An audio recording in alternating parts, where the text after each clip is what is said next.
religion as an escape from their terrible lives.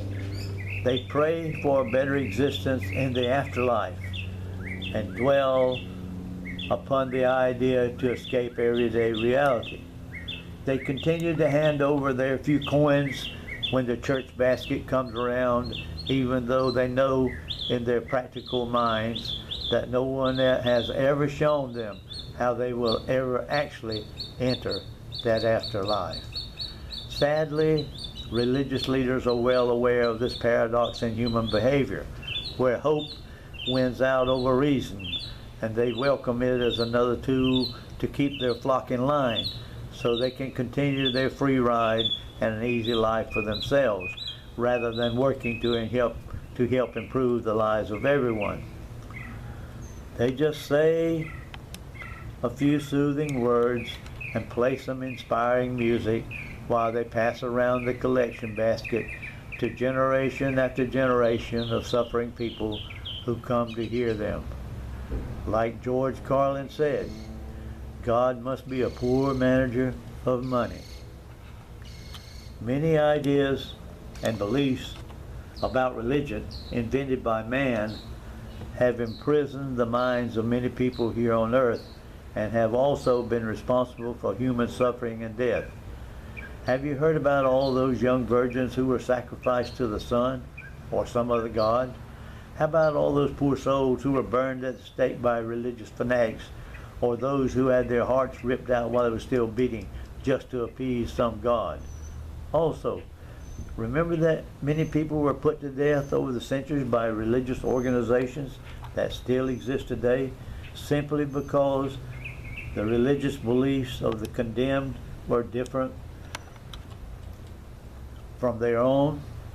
The Muslims killing the Hindus in India, the Muslims killing the Christians in Serbia, the Jews killing the Muslims over control of the promised lands, Catholics killing the Protestants killing the Catholics, the Catholics killing the Catars in France, the Spanish killing the Mayans in Central America and burning their books, and the Incas in South America are just a few of the examples of this. Then there are all the women who have been beaten by the religious police and all the innocent children that have been molested by their priests, and all those who have blown themselves up after listening to some old religious fool. Oh, don't forget about the Dark Ages, that miserable several hundred years where a holy religious organization tried to control every aspect of the lives of all the human beings living in Western Europe. Because of its brutal tactics, no progress in anything was made at all. That religious organization still exists today and is still using the world's largest pyramid scheme to control as many poor, uneducated people as possible. Also, right now, in the year 2008, religious fools are destroying schools and blowing up young children who are in them. In Afghanistan, there have been cases where some of those religious fanatics went to schools for little girls and poured poison in the drinking water because their religion tells them that girls and women should not be educated. A person who straps a bomb to himself and blows it up to kill others of a different faith is a hero and a martyr to his people, and a religious terrorist to believers in the other religions. It's strange that it's always the old wise men from all those religions that are so eager for the young to go off and kill themselves for their cause. Let me suggest something to you, young fool. If you are alive today, see through all that and realize that if all those beautiful virgins were actually waiting for a martyr to come, many of those old wise men would have blown themselves up already and wouldn't be letting you in on the secret.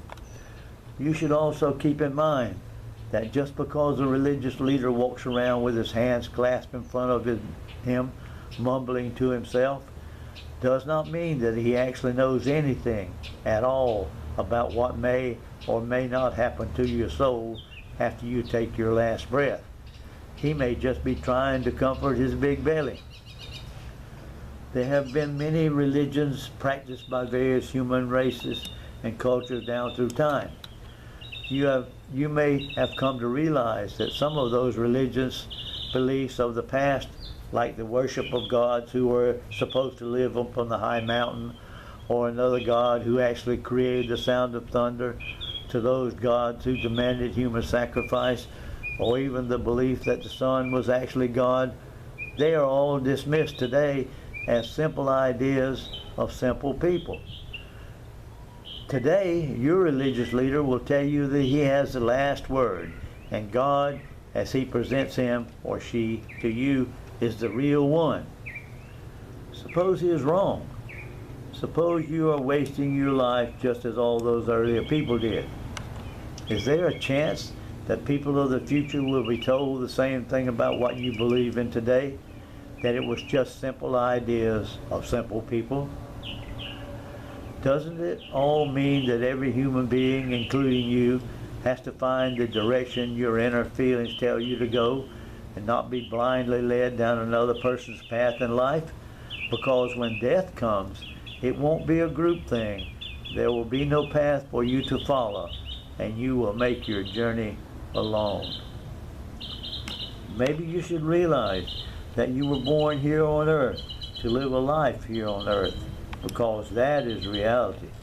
That is the only dimension that exists. Your family, the sky, the air, the singing birds, and the beautiful natural landscape that is all around you is your reality and all that is real. Through these things you may find the supreme power of your world that you are searching for, not through man-made religions, but within yourself.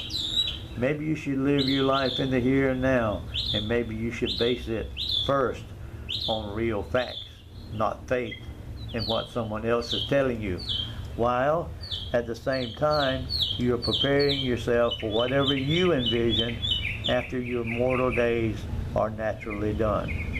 Maybe religion or spiritualism is the most personal aspect of a conscious human being and should be kept that way.